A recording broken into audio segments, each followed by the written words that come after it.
खालिस्तानी समर्थक और वारिस पंजाब डे का चीफ अमृतपाल सिंह अब भी फरार है। इस बीच उसके फरार होने का एक नया सीसीटीवी वीडियो सामने आया जिसमें वो खुद गाड़ी ड्राइव कर रहा है। ये सीसीटीवी शनिवार का है, जब जालंधर में एक टोल प्लाजा पर अमृतपाल मारुति ब्रेजा कार में अगली सीट पर बैठा दिखाई दिया। सूत्रों का कहना है कि अमृतपाल ने इसी ब्रेजा कार के अंदर अपने कपड़े बदले थे। अमृतपाल को आखिरी बार मर्सिडीज एसयूवी में भागते हुए देखा गया था। और इस वक्त एक बड़ी खबर आ रही है, इसी ब्रेजा कार का अभी एक नया लेटेस्ट सीसीटीवी वीडियो भी सामने आया है। इसमें आप देखेंगे कि अमृतपाल ब्रेजा कार से निकलकर भागता है और इस सीसीटीवी वीडियो में आप देख सकते हैं कि अमृतपाल इस ब्रेजा कार से बाहर निकलता है और निकलकर भागता नजर आ रहा है। अमृतपाल ब्रेजा से उतरकर अपने कपड़े बदलता है और फिर बाइक से फरार हो जाता है। इस मामले से जुड़ा ये लेटेस्ट सीसीटीवी वीडियो है। ब्रेजा कार आपने पहले भी देखी जिसे खुद अमृतपाल ड्राइव कर रहा था और अब आप ये एक्सक्लूसिव तस्वीरें देख रहे हैं जी न्यूज पर। और जो गुलाबी पगड़ी में नजर आ रहा है शख्स, वो अमृतपाल है जो फिर बाइक पर सवार होकर मौके से फरार होता नजर आ रहा है। ब्रेजा कार में ही बताया जा रहा है अमृतपाल ने अपने कपड़े बदले और उसके बाद वो उससे उतरता है और फिर इस बाइक पर सवार होकर इस जगह से भाग जाता है। हुलिया बदलकर मौके से फरार बताया जा रहा है अमृतपाल को।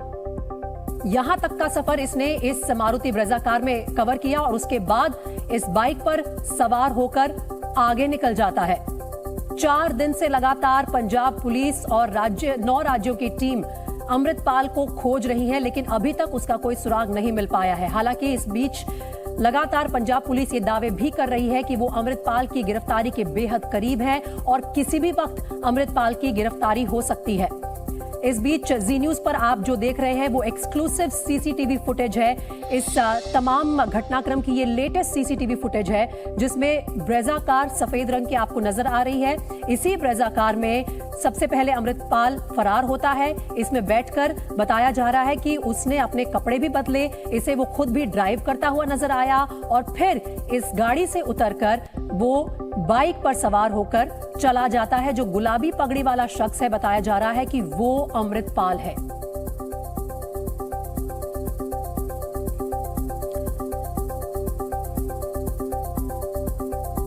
और सीसीटीवी में अमृतपाल जिस मारुति ब्रेजा कार को ड्राइव करता हुआ दिख रहा है उसे पुलिस ने बरामद भी कर लिया है। अमृतपाल ब्रेजा कार को छोड़कर बाइक पर भागा था और बाइक से भागने की उसकी सीसीटीवी फुटेज अब सामने आ चुकी है। सीसीटीवी की तस्वीर में वो मोटरसाइकिल पर बैठा हुआ दिखाई दे रहा है। अमृतपाल की 3 सीसीटीवी इस वक्त फुटेज जो है सामने आ चुकी है।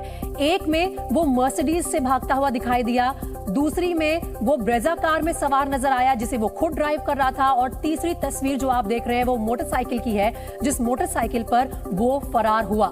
इसका मतलब ये हुआ कि वो पुलिस को चकमा देने के लिए लगातार अपनी गाड़ी भी बदल रहा था। पुलिस ने ब्रेजा कार से अमृतपाल को भगाने में मदद करने के आरोप में 4 लोगों को गिरफ्तार कर लिया है और वो ब्रेजा कार भी बरामद कर ली है। लगातार सीसीटीवी फुटेज इस पूरे इलाके की खंगाली जा रही है। अमृतपाल पर और सख्त धाराएं लगाई गई हैं। पंजाब सरकार ने अमृतपाल पर एनएसए लगा दिया है। इस बीच केंद्र सरकार ने देश की सभी एजेंसियों को अलर्ट कर दिया है क्योंकि खुफिया एजेंसियों को शक है कि अमृतपाल अपना हुलिया बदलकर सुरक्षा एजेंसियों को चकमा देकर विदेश भागने की कोशिश कर रहा है। इसलिए अमृतपाल की तलाश के लिए केंद्र सरकार ने एसएसबी और बीएसएफ को अलर्ट कर दिया है। देश के बॉर्डर्स पर विशेष निगरानी रखने को कहा गया है। केंद्रीय एजेंसियों ने अमृतपाल की अलग अलग हुलिया की तस्वीर भी बनाई है। एनआईए की 9 टीमें पंजाब पहुँच गयी है।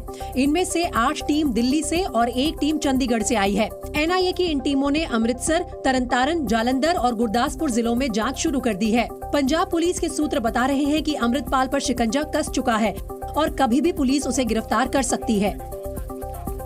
लेकिन इस सब के बावजूद सवाल यह है कि अमृतपाल अब तक गिरफ्तार क्यों नहीं हुआ? क्या वाकई पुलिस उसके करीब पहुंच चुकी है या फिर वो सीमा पार कर पाकिस्तान फरार हो चुका है? सीसीटीवी में जिस बाइक पर आपने अभी अभी अमृतपाल को बैठे हुए देखा, आशंका जताई जा रही है कि अमृतपाल उसी बाइक से बॉर्डर की तरफ भाग सकता है। इसलिए पंजाब में अंतर्राष्ट्रीय सीमा पर चौकसी बढ़ा दी गई है। जांच एजेंसियों ने अमृतपाल की पगड़ी वाली और बिना पगड़ी वाली तस्वीरें बॉर्डर्स पर सुरक्षा एजेंसियों को भेजी हैं। आशंका जताई जा रही है कि अमृतपाल अपना हुलिया बदलकर पुलिस को चकमा देना चाहता है, इसलिए अमृतपाल की अलग अलग तस्वीरें जारी कर दी गई हैं। अमृतपाल पिछले कुछ सालों में अलग अलग गेटअप में नजर आ चुका है। अमृतपाल की धरपकड़ के लिए पंजाब के बॉर्डर से सटे गांव में कड़ी निगरानी की जा रही है। पाकिस्तान में अमृतपाल के मददगार बैठे हुए हैं, इसलिए अमृतपाल लगातार कोशिश यही कर रहा है कि वो पंजाब या नेपाल बॉर्डर के जरिए देश से फरार हो जाए। जांच एजेंसियों को आशंका है कि आईएसआई उसे देश से निकालने की कोशिश कर रही है। अमृतपाल सिंह के खिलाफ गैर जमानती वारंट जारी किया गया है। इस बीच पंजाब और हरियाणा हाईकोर्ट ने अमृतपाल के फरार होने पर पंजाब सरकार को फटकार लगाई और पूछा कि अमृतपाल पर गंभीर आरोप थे, उसके बाकी साथी पकड़े गए, वो कैसे भाग गया? कोर्ट ने कहा ये इंटेलिजेंस की नाकामी है। अमृतपाल पर इतने केस हैं, फिर भी वो भाग गया। हमें आपकी कहानी पर यकीन नहीं है। जवाब में सरकार ने कहा कि G20 होने की वजह से पुलिस व्यस्त थी। हम अमृतपाल को पकड़ने की कोशिश कर रहे हैं। मानयोग अदालत को जो भरोसा नहीं है और एक हफ्ते के अंदर अंदर भाई अमृतपाल सिंह को प्रोड्यूस करने के लिए जो ऑर्डर किया सरकार को जी। कोर्ट ने सरकार को 4 दिन में स्टेटस रिपोर्ट देने का आदेश दिया है। और सिर्फ अमृतपाल ही नहीं, अमृतपाल के देश भर में फैले नेटवर्क को केंद्रीय गृह मंत्रालय ध्वस्त करने की तैयारी में जुट गया है। सूत्रों के मुताबिक अमृतपाल के समर्थक 9 राज्यों में फैले हुए हैं, इसलिए इन 9 राज्यों की पुलिस को अलर्ट पर रखा गया है। अमृतपाल के समर्थकों की मोबाइल लोकेशन ट्रेस की जा चुकी है। सूत्रों के मुताबिक केंद्रीय जांच एजेंसी NIA हथियारों, विदेशों से लिंक, फंडिंग और ISI से संबंधों की जांच कर रही है। सूत्रों की माने तो पंजाब पुलिस ने अमृतपाल सिंह के 458 करीबियों की पहचान कर NIA को उनकी लिस्ट सौंपी है। अमृतपाल के करीबियों की लिस्ट को A, B और C कैटेगरी में बांटा गया है। A कैटेगरी में 142 लोग हैं जो 24 घंटे अमृतपाल के साथ रहते थे। B कैटेगरी में 213 लोगों की लिस्ट है जो फाइनेंस और संगठन का काम देखते थे। लिस्ट के बाकी लोग C कैटेगरी में डाले गए हैं। पुलिस ने अमृतपाल के देश विदेश में रिश्तेदारों पर भी शिकंजा कसना शुरू कर दिया है। सूत्रों के मुताबिक अब खुफिया एजेंसियों के रडार पर अमृतपाल की NRI पत्नी भी आ गई है, जिसे अमृतपाल सिंह ने हमेशा पब्लिक लाइफ से दूर ही रखा है। लेकिन अमृतपाल के फरार होने के बाद उनकी पत्नी किरणदीप कौर के बारे में भी पुलिस और खुफिया एजेंसियां जानकारियां हासिल कर रही हैं। अमृतपाल की पत्नी किरणदीप इंग्लैंड की रहने वाली है। अमृतपाल और किरण की शादी फरवरी में हुई थी। पंजाब पुलिस अमृतपाल के चाचा हरजीत सिंह को पहले ही गिरफ्तार कर NSA लगा चुकी है। रविवार रात को चाचा हरजीत सिंह ने पुलिस के सामने सरेंडर किया था। सूत्रों के मुताबिक हरजीत सिंह को असम की डिब्रूगढ़ जेल में भिजवा दिया गया है। अमृतपाल को अपने नापाक मंसूबों को अंजाम देने के लिए पैसे और फंड चाहिए थे और ये फंड कोई और नहीं, पंजाब के ड्रग्स माफिया उसे मुहैया करा रहे थे, जिनकी मदद से अमृतपाल खालिस्तान की नींव रखने के सपने देख रहा था। खुफिया एजेंसियों के सूत्रों से मिली जानकारी के मुताबिक ड्रग्स माफिया ने उसे मर्सिडीज भी तोहफे में दी थी। अमृतपाल के चाचा हरजीत सिंह को जब पुलिस ने गिरफ्तार किया तब एक मर्सिडीज भी बरामद हुई थी। वो एक मर्सिडीज कार से ही सरेंडर करने आए थे। यही नहीं, बताया जाता है कि अमृतपाल सिंह जिस SUV से भागा वो ड्रग माफिया रावल सिंह ने ही उसे तोहफे में दी थी। पुलिस ने इस SUV को भी बरामद कर लिया है जो लावारिस हालत में मिली थी। और जांच एजेंसियों के रडार पर वो फाइनेंस कंपनियां भी हैं जिनका अमृतपाल के संगठन के साथ लेन देन होता था। पुलिस ऐसी फाइनेंस कंपनीज की डिटेल लगातार खंगाल रही है और अब तक की जांच में पता चला है कि अमृतपाल का 6 फाइनेंस कंपनियों से करोड़ों रुपए का ट्रांजैक्शन हुआ था। इन 6 फाइनेंस कंपनियों की पहचान कर ली गई है। ये जालंधर, होशियारपुर और नवांशहर की फाइनेंस कंपनियां हैं। इन कंपनियों से 20 अगस्त 2022 से अब तक करोड़ों रुपयों की लेन देन हुई है। जालंधर के 2 हवाला कारोबारियों की भी पहचान हुई है जिनकी तलाश जारी है। पंजाब पुलिस, काउंटर इंटेलिजेंस और एंटी गैंगस्टर्स टास्क फोर्स की 28 टीमें भी जांच में जुटी हैं। अब तक की जांच में सामने आया है कि अमृतपाल ने जिस आनंदपुर खालसा फौज का गठन किया था उसके लिए 33 बुलेट प्रूफ जैकेट खरीदी थी। ये बुलेट प्रूफ जैकेट दिल्ली से मंगवाई गई थी। इन जैकेट पर AKF का मार्क भी लगा हुआ था। जो इसके क्लोज एसोसिएट थे, जिनके पास वेपन्स थे, उनको ये नाम दिया गया था। उनके पास राइफल्स, बुलेट प्रूफ जैकेट्स पे भी AKF लिखा हुआ है। ड्रग्स माफिया के साथ साथ अमृतपाल की मदद करने में जो सबसे बड़ी विदेशी खुफिया एजेंसी शामिल थी वो है पाकिस्तान की ISI। ISI अमृतपाल को हथियार और दूसरी सुविधाएं मुहैया करा रही थी और अमृतपाल के पास हथियार पहुंचाने के लिए ISI ड्रोन का इस्तेमाल कर रही थी। खुफिया एजेंसियों के खुलासे के मुताबिक ISI उसे ड्रोन के जरिए हथियार, गोला बारूद और दूसरे सामान पहुंचा रही थी। अमृतपाल अपने मंसूबों को अंजाम देने के लिए ISI से पूरी मदद ले रहा था। अमृतपाल ISI के संपर्क में था। इस केस में, इस पूरे एपिसोड में जो जितने भी इसमें बैड एलिमेंट्स इन्वॉल्व हैं, उसमें हम ISI का एंगल, उनकी फॉरेन फंडिंग, हमें सस्पिशन है कि इसमें ISI का एंगल भी है, फॉरेन फंडिंग भी है। खालिस्तानी अमृतपाल तो पुलिस से बचने के लिए फरार चल रहा है, लेकिन उसके हम ख्याल साथियों को पुलिस पकड़ने में जुटी हुई है ताकि वो राज्य में कोई गड़बड़ी ना फैला सके। इसीलिए उन्हें असम के डिब्रूगढ़ की जेल में भेज दिया गया है। सोमवार को पंजाब पुलिस ने अमृतपाल के चाचा समेत 5 खालिस्तानी समर्थकों को डिब्रूगढ़ की जेल भेज दिया। सूत्रों के मुताबिक वायुसेना के विशेष विमान से उन्हें जोरहाट लाया गया, फिर कड़ी सुरक्षा में सड़क मार्ग से डिब्रूगढ़ की जेल पहुंचाया गया। 4 डेटिन्यूज हैं जिनको अभी डिब्रूगढ़ जो वो ट्रांसफर किया गया है, जिसमें दिलजीत कलसी है, एक बसंत सिंह है, एक गुरमीत सिंह बुकनवाला और भगवंत सिंह प्रधानमंत्री है। और पंजाब के IG सुखलोचन सिंह ने भगोड़े अमृतपाल के बारे में बड़ा बयान दिया है। IG सुखलोचन सिंह ने कानून व्यवस्था के मुद्दे पर कहा कि पंजाब में हालात स्थिर हैं, अमृतपाल के पकड़ते ही सूचना दी जाएगी। अमृतपाल के पिता तरसेम सिंह ने पंजाब पुलिस पर बड़ा आरोप लगाया है। उन्होंने कहा कि पुलिस मेरे बेटे का फर्जी एनकाउंटर कर सकती है। जालंधर के नकोदर में उड़ोवाल गांव के सरपंच ने अमृतपाल के चाचा हरजीत सिंह के खिलाफ केस दर्ज कराया है। अमृतपाल के चाचा पर बंदूक के दम पर घर में रुकवाने का आरोप है। खालिस्तान समर्थकों पर भारत ने डिजिटल स्ट्राइक की है। सोशल मीडिया पर खालिस्तान समर्थकों के ट्विटर अकाउंट ब्लॉक कर दिए गए हैं। पंजाब में पिछले 3 दिनों से इंटरनेट और SMS सेवाएं बंद थी। पूरे पंजाब में हालात सामान्य और शांतिपूर्ण हैं, इसलिए आज दोपहर 12 बजे से मोबाइल इंटरनेट सेवा बहाल कर दी गई है। लेकिन पंजाब के 4 जिलों में पूरी तरह और 2 जिलों में आंशिक रूप से मोबाइल इंटरनेट सेवा बंद रहेगी। तरन तारन, संगरूर, मोगा, फिरोजपुर, अमृतसर के अजनाला और सास नगर में इंटरनेट अगले 3 दिन के लिए बंद रहेगा। बाकी जिलों में इंटरनेट सेवा बहाल कर दी गई है। मुख्यमंत्री भगवंत मान ने पंजाब का अमन चैन खराब करने की कोशिश करने वालों को चेतावनी दी। पंजाब का अमन चैन और देश की तरक्की हमारी प्राथमिकता है और कोई भी ऐसी ताकत जो देश के खिलाफ पंजाब में पनप रही हो उसको हम बख्शेंगे नहीं।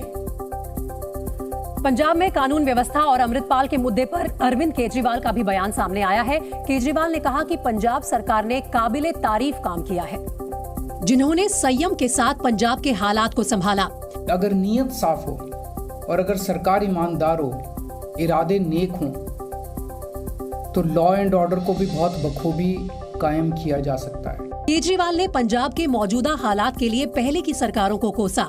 गैंगस्टर्स को, क्रिमिनल्स को पहले पॉलिटिकल संरक्षण दिया जाता था। ये वाला गैंगस्टर इसका है, इसकी इसके साथ सेटिंग है, इसकी इस पार्टी के साथ सेटिंग है, इसकी इस नेता के साथ सेटिंग है। लंदन में 2 दिन पहले खालिस्तान समर्थकों ने भारतीय उच्चायोग पर लगे तिरंगे का अपमान करने की कोशिश की थी। उस घटना के जवाब में आज भारतीयों ने भारतीय उच्चायोग के बाहर तिरंगा लहराकर जश्न मनाया। बड़ी संख्या में भारतीय हाथों में तिरंगा लिए लंदन में भारतीय उच्चायोग पहुंचे। वहां पर उन्होंने जय हो गीत पर डांस भी किया।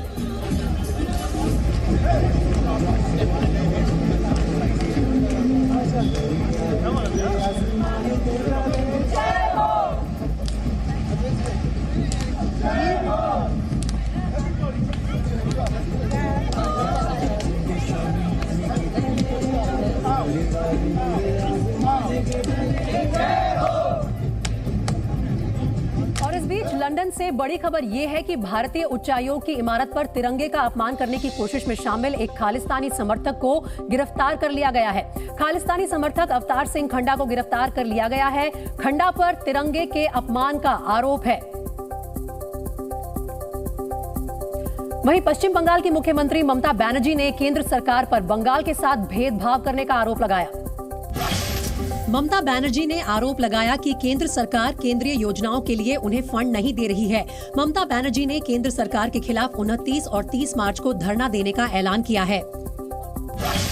समाजवादी पार्टी के अध्यक्ष अखिलेश यादव की बेटी के नाम पर अभिषेक यादव नाम के एक शख्स ने फर्जी अकाउंट बनाया है।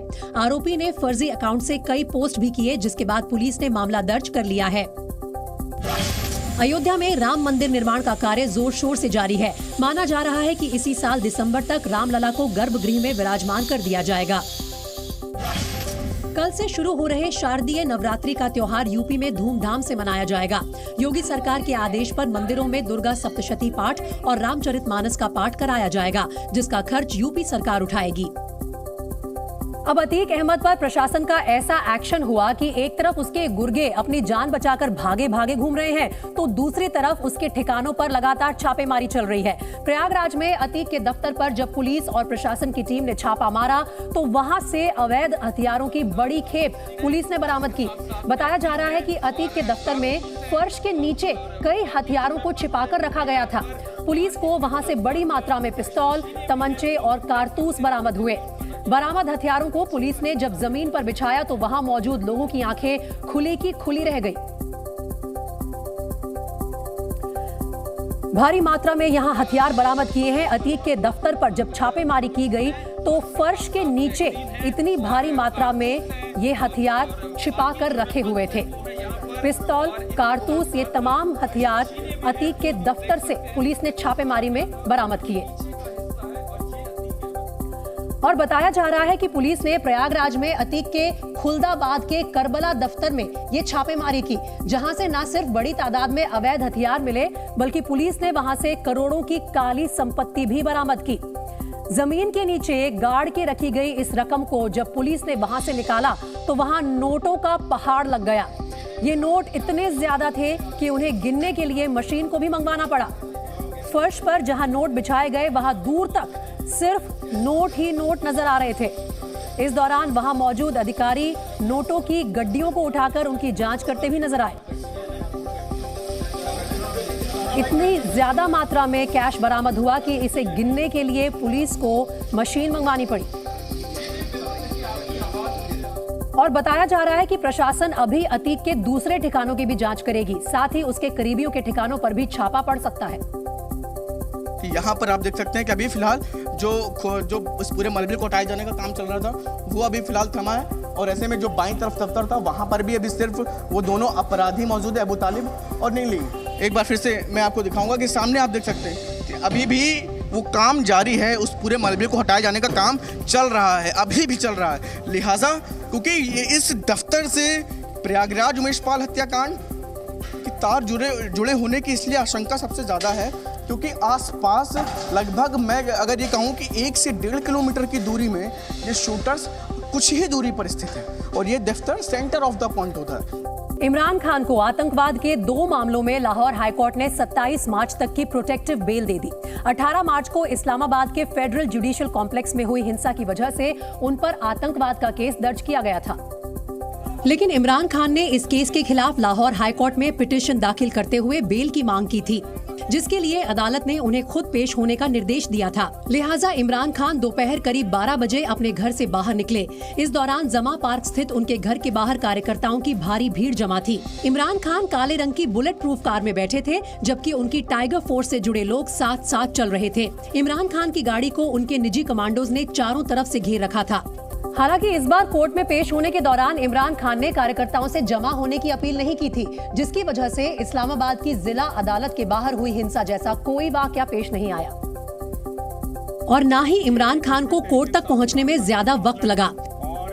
तगड़ी सुरक्षा और महज 3 गाड़ियों के काफिले के साथ वो दोपहर करीब 1 बजे लाहौर हाईकोर्ट के बाहर पहुंच गए। हालांकि इमरान खान के काफिले को पहले तो कोर्ट परिसर में दाखिल होने से रोक दिया गया, लेकिन बाद में सुरक्षा एजेंसियों ने उनकी गाड़ी को अंदर जाने की इजाजत दे दी। वैसे इमरान खान की गाड़ी कोर्ट के अंदर दाखिल होती उससे पहले उनके निजी कमांडो बुलेट प्रूफ शील्ड लेकर कोर्ट परिसर के अंदर जाते दिखे। यही नहीं, जब इमरान खान की गाड़ी अदालत के दरवाजे पर पहुंची तो उनकी गाड़ी के शीशों को बुलेट प्रूफ शील्ड से ढक दिया गया। दरअसल इमरान खान कई बार अपनी जान को खतरा बता चुके हैं, लिहाजा उनके प्राइवेट बॉडीगार्ड्स किसी भी तरह का जोखिम मोल नहीं लेना चाहते थे। उन्होंने इमरान खान को सुरक्षित कोर्ट ले जाने की पूरी तैयारी कर रखी थी और इसके लिए वो बड़ी मात्रा में बुलेट प्रूफ शील्ड का इस्तेमाल करते दिखे।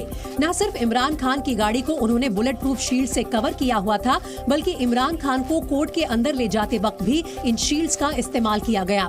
इमरान खान जैसे ही गाड़ी से उतरे, चारों तरफ से बुलेट प्रूफ शील्ड लगा दिए गए ताकि उन्हें किसी भी हमले से बचाया जा सके। यही नहीं, जब इमरान खान कोर्ट रूम में दाखिल होने लगे तब भी बुलेट प्रूफ शील्ड्स का इस्तेमाल किया गया। वो खुद भी बुलेट प्रूफ शील्ड पकड़े कोर्ट रूम में घुसते नजर आए। हालांकि इसी बीच कुछ ऐसा हुआ जिससे एक बार फिर इमरान की सुरक्षा को लेकर सवाल उठने लगे। दरअसल कोर्ट के बाहर इमरान खान की गाड़ी के पास से एक पिस्टल बरामद हुई। ये पिस्टल उस वक्त बरामद की गई जब इमरान खान अपनी गाड़ी से उतरकर कोर्ट के अंदर दाखिल हुए थे। हालांकि पुलिस की माने तो पिस्तौल किसी पुलिस वाले की थी, लेकिन इसकी पुष्टि नहीं की जा सकी, जिसके बाद इमरान खान की सुरक्षा और पंजाब पुलिस के रवैये पर सवाल उठने लगे। पर इमरान खान की आज जो सिक्योरिटी के मामला थे वो इंतहाई नाकिस थे। इमरान खान जो हैं वो अपनी गाड़ी से निकलकर अदालत में पेश हो चुके थे। उसके बाद जो एंटी राइट फोर्स के एहलकार हैं वो लाहौर हाई कोर्ट में आ रहे हैं और अभी भी उनकी आमद का सिलसिला जारी है। इमरान खान ने कल यानी सोमवार को ही कहा था कि उन्हें सरकार की ओर से सुरक्षा नहीं दी जा रही, लिहाजा वीडियो कॉन्फ्रेंसिंग के जरिए कोर्ट में पेश होने की छूट दी जाए। अमेरिका की बड़ी कंपनियों की हालत ठीक नहीं है, इसीलिए वहां छटनी का दौर थमने का नाम नहीं ले रहा है। दुनिया की सबसे बड़ी कंपनियों में शुमार ई कॉमर्स कंपनी अमेज़न एक बार फिर छटनी की तैयारी में है। अमेज़न में छटनी का दूसरा दौर शुरू हो गया है और कंपनी करीब 9,000 कर्मचारियों को निकालने वाली है। अमेज़न के मुताबिक दूसरे दौर की छटनी में क्लाउड सर्विसेज और एडवर्टाइजिंग डिपार्टमेंट में होगी। अमेज़न के CEO एंडी जेसी का कहना है कि मौजूदा आर्थिक अनिश्चितता को देखते हुए कंपनी के लिए खर्चों में कटौती करना जरूरी है। इससे पहले जनवरी में भी अमेज़न ने छटनी की थी, जिसमें करीब 18,000 लोगों की नौकरी चली गई थी। अमेज़न के अलावा फेसबुक की पेरेंट कंपनी मेटा में भी 2 दौर की छटनी हो चुकी है। मेटा ने पिछले साल नवंबर में 11,000 लोगों को निकाला था और एक बार फिर 10,000 लोगों को निकालने की घोषणा कर चुकी है। माइक्रोसॉफ्ट, गूगल, वॉल्ट डिज्नी और सेल्सफोर्स जैसी दिग्गज अमेरिकी कंपनियां भी पहले दौर की छटनी में 30,000 से ज्यादा कर्मचारियों को निकाल चुकी हैं। यहां बीजेपी नेता उमा भारती ने हिंदू राष्ट्र को लेकर बड़ा बयान दिया। उमा भारती ने कहा कि भारत हिंदू राष्ट्र है और अगर हिंदू राष्ट्र नहीं होता तो कई बड़े नेता नमाज पढ़ रहे होते। कोलकाता में राष्ट्रीय कार्यकारिणी की बैठक से लौटे अखिलेश यादव ने जीत की हुंकार भरी। अखिलेश यादव ने कहा कि बीजेपी झूठ के रेत पर खड़ी है और लोकसभा चुनाव में बीजेपी का सफाया हो जाएगा।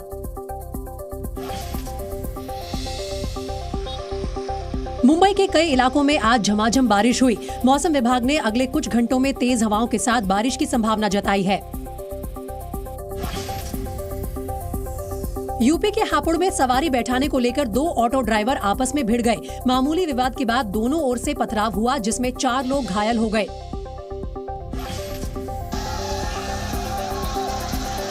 राजस्थान की राजधानी जयपुर में डॉक्टरों ने राइट टू हेल्थ बिल को लेकर राज्य सरकार के खिलाफ विरोध प्रदर्शन किया। पुलिस ने प्रदर्शनकारियों को हटाने के लिए वाटर कैनन का इस्तेमाल किया। अमेरिका के पूर्व राष्ट्रपति डोनाल्ड ट्रंप ने दावा किया है कि उन्हें किसी भी वक्त गिरफ्तार किया जा सकता है। डोनाल्ड ट्रंप के मुताबिक पॉर्न स्टार स्टॉर्मी डेनियल्स को पैसे देने के मामले में उन्हें गिरफ्तार किया जा सकता है। दरअसल इस केस में डोनाल्ड ट्रंप पर आरोप लगे थे कि उन्होंने पॉर्न स्टार से अपने रिश्तों को छुपाने के लिए स्टॉर्मी डैनियल्स को भारी भरकम रकम दी थी। स्टॉर्मी डैनियल्स ने डोनाल्ड ट्रंप के खिलाफ केस भी दर्ज करवाया था। मामला साल 2016 का है, जब पॉर्न स्टार स्टॉर्मी डैनियल्स ने मीडिया के सामने आरोप लगाए थे कि 2006 में उनका अफेयर डोनाल्ड ट्रंप से चल रहा था।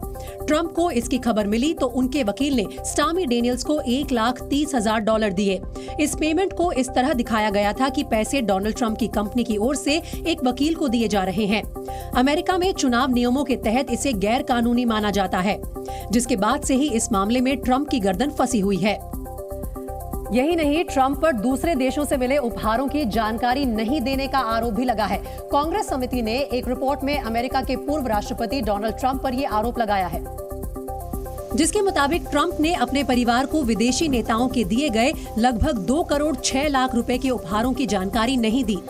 रिपोर्ट के मुताबिक उपहार में प्रधानमंत्री नरेंद्र मोदी, तत्कालीन राष्ट्रपति रामनाथ कोविंद और उत्तर प्रदेश के मुख्यमंत्री योगी आदित्यनाथ सहित कई भारतीय नेताओं के दिए गए लगभग 38,85,000 रुपए के उपहार भी शामिल हैं। फिलहाल इस मामले की जांच जारी है, लेकिन कयास लगाए जा रहे हैं कि ये भी ट्रंप के लिए मुसीबतें खड़ी कर सकता है। दिल्ली में बजट पर रोक लगने के मसले पर सियासत तेज हो गई। 78,800 करोड़ का ये बजट आज पेश होना था, लेकिन एक दिन पहले गृह मंत्रालय ने इस पर रोक लगा दी, जिसके बाद बजट के मुद्दे पर आम आदमी पार्टी और बीजेपी आमने सामने आ गई। दिल्ली विधानसभा में आज इस मुद्दे पर जोरदार हंगामा हुआ। सदन की कार्यवाही शुरू होते ही बीजेपी विधायकों ने हंगामा शुरू कर दिया और जमकर नारेबाजी की। बजट विवाद पर बीजेपी विधायकों ने सदन से वॉकआउट किया और दिल्ली सरकार के वित्त मंत्री पर बजट को लीक करने का आरोप लगा दिया। दिल्ली के फाइनेंस मिनिस्टर ने बजट को लीक किया है। उन्होंने गोपनीयता की शपथ ली है, जो गोपनीयता उनको बनाकर रखनी चाहिए थी, उनके द्वारा गोपनीयता नहीं रखी गई है। वहीं दिल्ली सरकार के वित्त मंत्री कैलाश गहलोत ने इसे केंद्र की साजिश करार दिया। मैंने कभी ना देखा ना सुना, शायद पहली बार देश के इतिहास में ऐसा हो रहा है कि एक चुनी हुई सरकार को बजट पेश नहीं करने दे रहे। कानून के मुताबिक दिल्ली सरकार को अपना बजट पेश करने से पहले होम मिनिस्ट्री को लेटर भेजकर प्रेसिडेंट से इजाजत लेनी होती है। और विवाद की शुरुआत भी यहीं से हुई। सबसे ज्यादा विवाद का मुद्दा रहा दिल्ली का इंफ्रास्ट्रक्चर। बताया जा रहा है कि ड्राफ्ट बजट में इंफ्रास्ट्रक्चर के मुकाबले विज्ञापन पर खर्च ज्यादा था,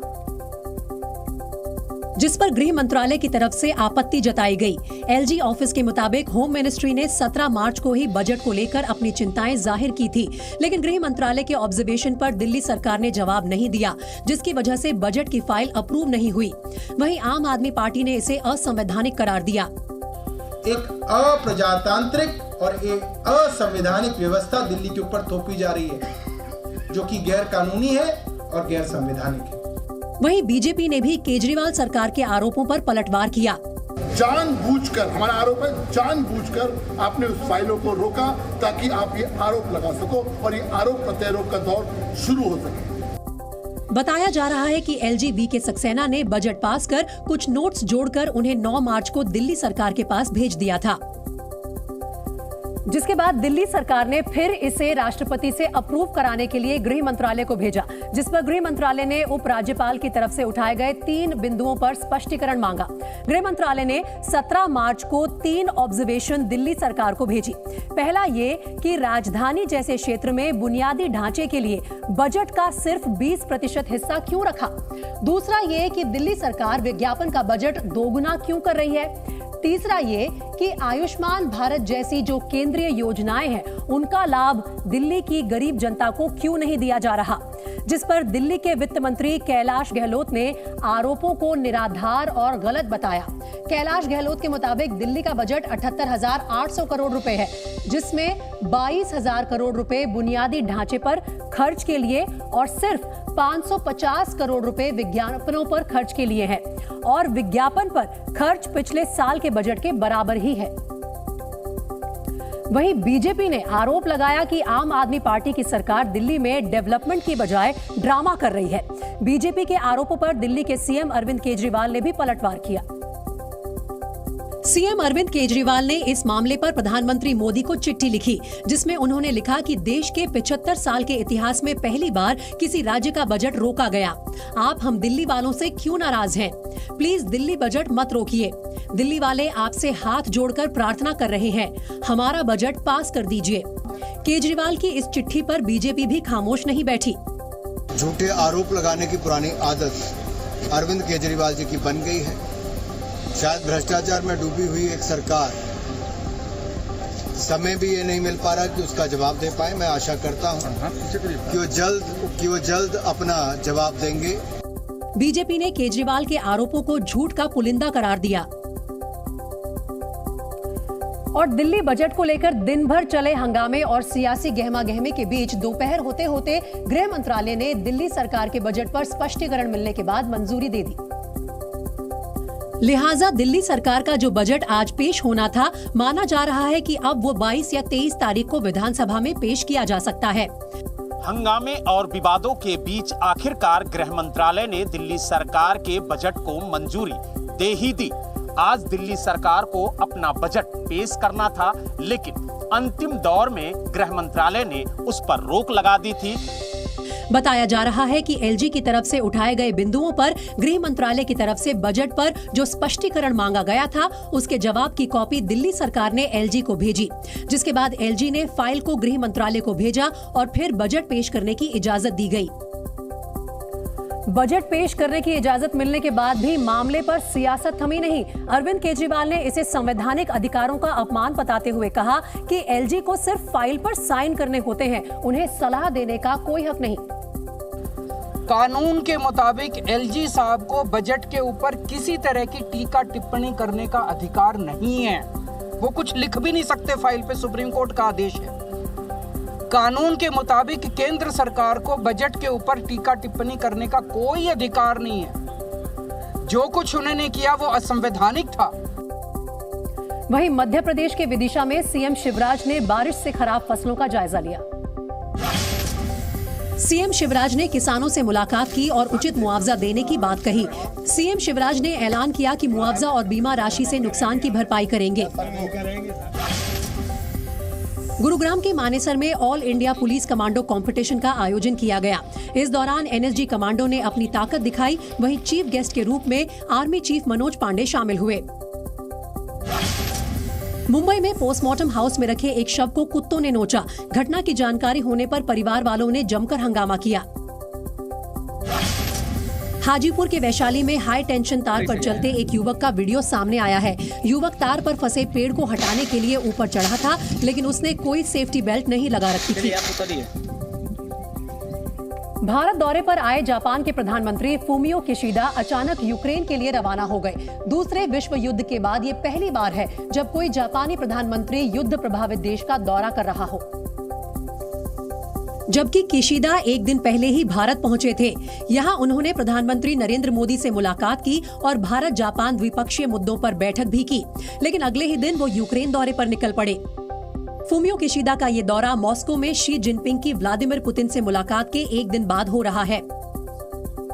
ऐसे में कयास लगाए जा रहे हैं कि जापान के पीएम कीव जाकर चीन को संदेश देना चाहते हैं कि उनका देश यूक्रेन के साथ खड़ा है। वैसे यूक्रेन युद्ध शुरू होने के बाद जापान पहला ऐसा एशियाई देश था जिसने रूस के खिलाफ प्रतिबंधों का ऐलान किया था। जापान खुलकर यूक्रेन का पक्ष लेता रहा है। किशिदा और जिनपिंग की यात्राओं ने यूक्रेन में जारी युद्ध के बीच एशिया में विभाजन की गहरी लकीर खींच दी है। चीन पुतिन का समर्थन करने वाला अकेला देश बनता जा रहा है, जबकि जापान ने यूक्रेन को पूरी मदद देने का वादा किया है। चीन की बढ़ती आक्रामकता और विस्तारवाद का सामना करने के लिए जापान और अमेरिका ने भी आपसी सहयोग काफी ज्यादा बढ़ाया है। तो शायद यही वजह भी है कि जापान के पीएम फूमियो किशिदा ने यूक्रेन जाने का फैसला किया। फूमियो किशिदा भारत से निकले और पहले पोलैंड पहुंचे, जिसके बाद भारी सुरक्षा के बीच वो कीव जाने के लिए ट्रेन पर सवार हुए। जिस वक्त किशिदा ट्रेन में चढ़ रहे थे, उस वक्त अमेरिकी खुफिया एजेंसियों से जुड़े लोग उनके साथ मौजूद नजर आए। खुद को शांति दूत और बड़े ग्लोबल लीडर के तौर पर स्थापित करने के लिए चीन के राष्ट्रपति शी जिनपिंग एड़ी चोटी का जोर लगा रहे हैं। उन्होंने यूक्रेन युद्ध को बातचीत के जरिए खत्म करने की वकालत की है। जबकि 3 दिनों के रूस दौरे पर गए शी जिनपिंग ने कहा कि वो यूक्रेन संघर्ष को टालने के लिए मध्यस्थता करने को भी तैयार है। वहीं व्लादिमीर पुतिन ने कहा कि उनका देश हर समय बातचीत के लिए तैयार है। इस बीच शी जिनपिंग ने रूस के राष्ट्रपति व्लादिमीर पुतिन से मुलाकात की, जबकि पुतिन ने उन्हें रात्रि भोज भी दिया। पुतिन ने शी जिनपिंग को एक बार फिर से राष्ट्रपति बनने की बधाई दी, जबकि शी जिनपिंग ने कहा कि पुतिन के नेतृत्व में रूस विकास के रास्ते पर तेजी से आगे बढ़ रहा है। हालांकि अमेरिका को जिनपिंग और पुतिन की ये मुलाकात रास नहीं आई। अमेरिका ने तंज कसते हुए कहा कि जिस तरह जिनपिंग रूस यात्रा पर गए हैं, उम्मीद है कि उसी तरह यूक्रेन यात्रा पर भी जाएंगे। जबकि अमेरिका ने शी जिनपिंग के शांति दूत बनने की कोशिश को सिरे से खारिज कर दिया। एक निजी टीवी चैनल को दिए इंटरव्यू में व्हाइट हाउस प्रवक्ता जॉन किर्बी ने कहा कि अगर रूस यूक्रेन युद्ध में चीन युद्ध विराम को बढ़ावा देकर खुद को शांति दूत के रूप में देखता है तो इसे कतई स्वीकार नहीं किया जाएगा। ऐसा होता है तो इसका मतलब पुतिन को नए सिरे से योजना बनाने के लिए अधिक समय मिल जाएगा। यही नहीं, जॉन किर्बी ने एक प्रेस कॉन्फ्रेंस के दौरान कहा कि उन्हें नहीं लगता कि चीन युद्ध विराम लागू करवाने की ईमानदार कोशिश करेगा। President Xi will press President Putin to cease bombing Ukrainian cities, hospitals and schools, to halt the war crimes and atrocities, and to withdraw all its troops. But we are concerned that instead, China will reiterate calls for a ceasefire that leaves Russian forces inside Ukraine's sovereign territory. Any ceasefire that does not address the removal of Russian forces from Ukraine would effectively ratify Russia's illegal conquests. दरअसल America को हमेशा से ही चीन के इरादों को लेकर काफी संदेह रहा है, क्योंकि चीन ने कभी रूस की आलोचना नहीं की। उसने तो रूस पर लगाए गए प्रतिबंधों के बावजूद उसे आर्थिक मदद दी, जबकि अब युद्ध विराम की वकालत कर रूस को विजयी घोषित करने की कोशिश कर रहा है। पूर्वोत्तर के राज्यों में टूरिज्म को बढ़ावा देने के लिए भारतीय रेलवे ने north east discovery beyond Guwahati नाम के टूर पैकेज की शुरुआत की है। सैलानी इस टूर के दौरान भारत गौरव डीलक्स ट्रेन से सफर करेंगे, जिसकी शुरुआत दिल्ली के सफदरजंग रेलवे स्टेशन से की गई। ये ट्रेन 15 दिनों में पूर्वोत्तर के 5 राज्यों के खूबसूरत पर्यटन स्थलों की सैर करवाएगी। पूर्वोत्तर दर्शन की शुरुआत असम के मशहूर कामाख्या देवी मंदिर से होगी, जिसके बाद पर्यटकों को गुवाहाटी में उमानंद मंदिर के भी दर्शन करवाए जाएंगे। साथ ही पर्यटकों को ब्रह्मपुत्र नदी पर सूर्यास्त का सुंदर नजारा भी दिखाया जाएगा। इसके साथ ही जोरहाट में चाय बागान और काजीरंगा नेशनल पार्क की सैर करवाई जाएगी। असम के बाद ये ट्रेन अरुणाचल प्रदेश की राजधानी ईटानगर पहुंचेगी। सैलानियों को अहोम साम्राज्य की राजधानी शिव सागर का टूर भी करवाया जाएगा। इस टूर पैकेज में त्रिपुरा में शैव स्थल, उज्जयंत महल और नीर महल के साथ त्रिपुर सुंदरी मंदिर का दर्शन भी शामिल है। इसके बाद सैलानी नागालैंड की राजधानी कोहिमा और खोनुमा के खूबसूरत नजारों का दीदार करेंगे। आखिर में उनको मेघालय की राजधानी शिलोंग और चेरापूंजी की सैर करवाई जाएगी। दिल्ली विधानसभा में बीजेपी विधायक विजेंद्र गुप्ता के खिलाफ कड़ी कार्रवाई हुई है। बीजेपी विधायक विजेंद्र गुप्ता को 1 साल के लिए विधानसभा से सस्पेंड कर दिया गया। सदन में हंगामा करने पर स्पीकर ने यह एक्शन लिया। बिहार के शिक्षा मंत्री चंद्रशेखर ने जाति को लेकर हिंदू धर्म पर उठाए सवाल। उन्होंने कहा, हमें झूठे हिंदू शासन और राष्ट्रवाद से बचना होगा।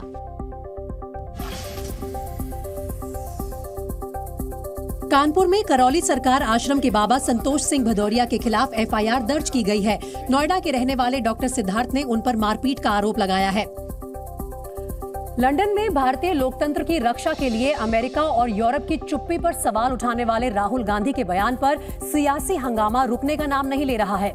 बीजेपी राहुल गांधी से माफी की मांग पर अड़ी हुई है। और इसी कड़ी में आज बीजेपी प्रवक्ता संबित पात्रा ने मीडिया से बात करते हुए राहुल गांधी की तुलना मीर जाफर से कर दी। That Rahul Gandhi is the present day Mir Jafar of Indian polity. जो उन्होंने लंदन में किया है वो ठीक वही किया है।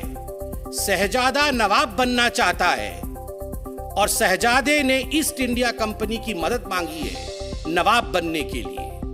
संबित पात्रा ने राहुल की मीर जाफर से तुलना करते हुए यहाँ तक कह दिया कि जैसे मीर जाफर ने भारत को गुलाम बनाने में मदद की थी, आज वही काम राहुल कर रहे हैं। मीर जाफर को माफी मांगनी ही पड़ेगी, इसका कोई दूसरा और विकल्प नहीं है। राहुल गांधी यहां तक गिर सकते हैं कि वो लंदन की भूमि में बैठ करके भारत के इन्वेस्टिगेटिव एजेंसीज को डीप स्टेट करार दे सकते।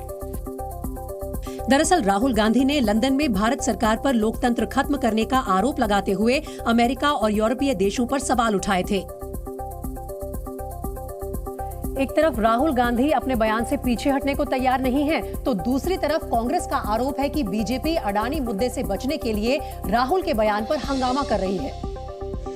और कांग्रेस अध्यक्ष मल्लिकार्जुन खड़गे ने बीजेपी को जवाब देते हुए कहा कि माफी मांगने का तो सवाल ही नहीं उठता। माफी मांगने का तो सवाल नहीं है, बार बार वो पूछते रहेंगे, हम उसको नकारते रहेंगे, उसमें कोई माने नहीं है। ये होना बोल के इशू को डाइवर्ट करने के लिए कर रहे हैं। कांग्रेस प्रवक्ता पवन खेड़ा ने संबित पात्रा के बयान पर पलटवार करते हुए कहा कि राहुल गांधी पर हमला कर केंद्र सरकार आरोपों से बच नहीं सकती। कभी राहुल गांधी के घर पे पुलिस भेज देते हैं गैर कानूनी तरीके से, कभी रोज प्रेस वार्ता कर करके उनको नई नई उपाधियों से आप विभूषित करते हैं, गाली गलौज करते हैं। कांग्रेस और बीजेपी के बयानों से साफ है कि इस मुद्दे पर हंगामा अभी थमने वाला नहीं है।